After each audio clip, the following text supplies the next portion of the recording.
ఏంటంటే అయ్యన్న పాత్రుడు ఆయన స్పీకర్ చైర్లో ఉంటారు. అయ్యన్న పాత్రుడు అంటే జగన్మోహన్ రెడ్డి కనీసం పడదు. ఎంతలా అంటే అయ్యన్న పాత్రుడు ఆయన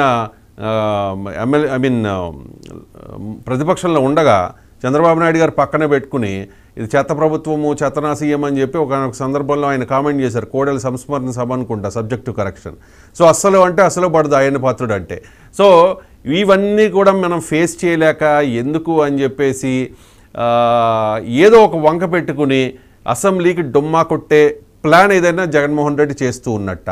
నిజంగా అటువంటిది ఏవి కూడా కారణాలు కాదు కాదా? మీరు చెప్పిన ఏవి కూడా కారణాలు కాదు. బేసికల్ గా జగన్ రెడ్డి ఒక పిరికోడు. తను పెద్ద పోటీగాడిగా భావిస్తాడు. వాళ్ళ కేడర్ కూడా ఇతను సింహం సింగిల్ అంటాడు. వాళ్ళందరూ అంటారు మరి సింహం అన్నప్పుడు సింగిల్ అన్నప్పుడు నువ్వు వైనాట్ 175 అన్నప్పుడు అంటే ప్రతిపక్షం లేకుండా నువ్వు అసెంబ్లీ నడపాలనుకున్న వాడివి, నీవు నువ్వు పులిబిడ్డ అని అందరూ కీర్తిస్తున్నప్పుడు నువ్వు ఎంతమందిని వెనకాలంటే నువ్వు అసెంబ్లీలోకి వచ్చి పుల్ల పోరాడు, సింహంలా గర్జించు ప్రజా సమస్యల పైన. నిన్ను ఎన్నుకున్న అసెంబ్లీ యొక్క సభ్యుల ప్రజా సమస్యల పైన, కుదిరితే రాష్ట్ర ప్రజల సమస్యల పైన నువ్వు అది చేయలేవు. ఈ రెండోది, ఈ శాసనసభలో 164 మంది సభ్యులు ఫేస్ చేయడం నీకు మగతనం లేదు. అసలు నీకు పరిపాలన అంటే ఏంటో తెలియదు. నీకు ఒక నాయకుడు లక్షణాలు లేవు, నాయకత్వం లేవు నీకు. రెండోది, నీ మానసిక పరిస్థితి కూడా చాలా ఆందోళనకరంగా ఉన్నది. నువ్వు అడిగిన విధానంలో, మాట్లాడే విధానంలోనే నీ యొక్క మానసిక పరిస్థితి ఏంటో కళ్ళ కట్టిన కనబడుతుంది. అందుకనే అసెంబ్లీ నుంచి పారిపోవటానికి ఒక సాకు కావాలి. ఆ సాకు కోసం హైకోర్టులో పిటిషన్ వేశాడు, నాకు ప్రతిపక్ష హోదా ఇస్తే. ఎందుకంటే తను మాట్లాడాలనుకున్నప్పుడు ఒక నిర్దిష్టమైన సమయం ఉండదు కాబట్టి తను వెనకబెంచడం. ప్రజలు కూర్చోబెట్టారు వెనకబెంచీలో. ఈ కూటమి ప్రభుత్వం కాదు, ప్రజలకు కూర్చోబెట్టారు. నువ్వు అక్కడ కూడా పనికిరావనుకుంటే మానేసేయి, అసెంబ్లీ సభ్యతను రాజీనామా చేసేయి, నీ ఇష్టం వచ్చిన మళ్ళీ రాష్ట్రంతో చెడతిరుగు. కానీ నిన్ను ఒకసారి ఆ గుర్తింపు నువ్వు వెళ్ళకపోతే ఆ ప్రజలను అవమానించినట్టే, రాష్ట్రాన్ని అవమానించినట్టే, సభను కూడా అవమానించినట్లే. రీసెంట్ గా రామ్ గోపాల్ వర్మ ఒక సినిమా వినండి, మొత్తం వింటే మీకు అర్థం అవుద్ది. రామ్ గోపాల్ వర్మ ఒక సినిమా తీశారు శపథం అని చెప్పి. ఆ శపథం రిలీజ్ అయింది అనుకుంటే దానిలో ఒక చిన్న సోషల్ మీడియాలో వచ్చిన ఒక బిట్ చూశాను నేను. జగన్మోహన్ రెడ్డి 16 నెలల పాటు జైల్లో ఉండి ఎలా తట్టుకుని మళ్ళీ బయటకు వచ్చి 67 స్థానాల్లో గెలిచి ఆ తర్వాత ముఖ్యమంత్రి అయ్యాడు అని చెప్పి ఒక డైలాగ్ ఉంటుంది. ఆ డైలాగ్కి ఎవరో చెప్తారు, ఆ క్యారెక్టర్ కూడా నాకు గుర్తులేదు, జగన్మోహన్ రెడ్డి కడపోడ్రా అంటారు. మీరు విన్నారా ఇది? జగన్మోహన్ రెడ్డి కడపోడ్రా, కడపోడ్లో ఆ ధైర్యం ఉంటుంది, ఆ కరేజ్ ఉంటుంది, ఆ నాయకత్వ లక్షణాలు ఉంటాయి అన్నట్టుగా ఒక ఇది మాట.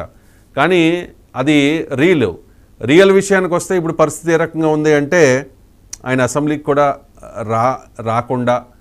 అసెంబ్లీకి రాకుండా ఉండడానికి ఆయన ఏదో సాకులు వెతుక్కుంటూ ఆయన హైకోర్టులో పిటిషన్ వేస్తూ ఆ ప్రయత్నాలు అయితే ఆయన చేస్తూ ఉన్నారు. దాంతోపాటు సెకండ్ పాయింట్ ఏంటంటే, డార్క్ అయిపోయింది శాంతిప్రసాద్ గారు మీ దగ్గర. పవర్ పోయిందండి, బహుశా పవర్ పోయింది. లాస్ట్ గవర్నమెంట్లో పవర్ పోయినప్పుడు ఇదిగో ఇది పరిస్థితి అన్నారు. ఇప్పుడు మీ గవర్నమెంట్లో కూడా పవర్ పోతే ఎలా చెప్పండి? అంటే ఇంకా అధికారులు ఇంకా మిగిలారులేండి. రైట్. ఒకసారి లైటింగ్లోకి వస్తారా? చిన్న బ్రేక్ తీసుకుందామా? ఇలా లైటింగ్ సరిపోతుందంటారా? లైటింగ్ రావాలంటే ఇంకా టైం పట్టేట్టుంది. బయటికి రావాలి, ఒక 2 నిమిషాలు ఆగండి, నేను బయటకు వస్తాను. రైట్ అండి. ఈ లోపల మీరు మళ్ళీ కనెక్ట్ అవ్వండి. ఒకసారి అక్షర సత్యం గారి ఫోన్ తీసుకోండి. అక్షర సత్యం గారు కూడా ఈ ఇష్యూకి సంబంధించి మాట్లాడతారు. ముఖ్యంగా ప్రధాన ప్రతిపక్ష హోదా కావాలి అని చెప్పి జగన్మోహన్ రెడ్డి రిక్వెస్ట్ చేశారు. వాస్తవంగా చెప్పాలంటే ప్రధాన ప్రతిపక్ష హోదా ఉంటే ముఖ్యమంత్రి తర్వాత ప్రధాన ప్రతిపక్ష నేతకు అసెంబ్లీలో ఆ ప్రయారిటీ ఉంటుంది. Leader of the opposition, LOP అంటారు. కానీ ఇక్కడ చంద్రబాబు నాయుడు తర్వాత ప్రమాణ స్వీకారం చేసే అవకాశం కూడా దక్కుతుంది. కానీ చంద్రబాబు నాయుడు తర్వాత పవన్ కళ్యాణ్ ప్రమాణ స్వీకారం చేశారు. ఆ తర్వాత మిగిలిన 24 మంది వచ్చారా? ఆ తర్వాత మిగిలిన 24 మంది కూడా ప్రమాణ స్వీకారం చేశారు. కానీ జగన్మోహన్ రెడ్డిని